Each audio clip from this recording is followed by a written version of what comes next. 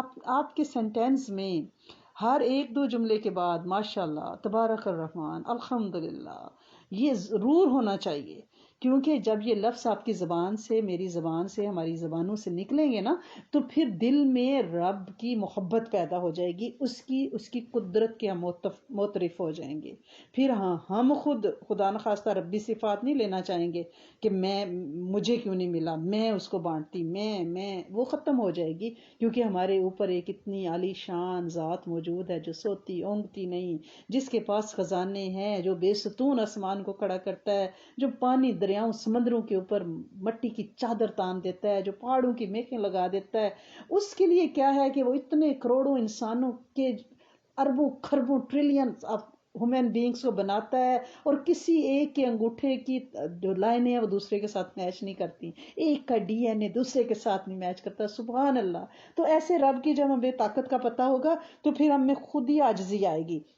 لیکن اگر کوئی یہ چاہتا ہے کہ اللہ پاک اس کو دیے، وہ اتنا اچھا قرآن پڑھتی میں بھی پڑھوں، اللہ پاک وہ روز 5000 درود شریف پڑھتی میں بھی پڑھوں، اللہ کریم اس نے آج 1000 درود ابراہیمی پڑھا ہے، اللہ کریم میں بھی پڑھنے لگ جاؤں.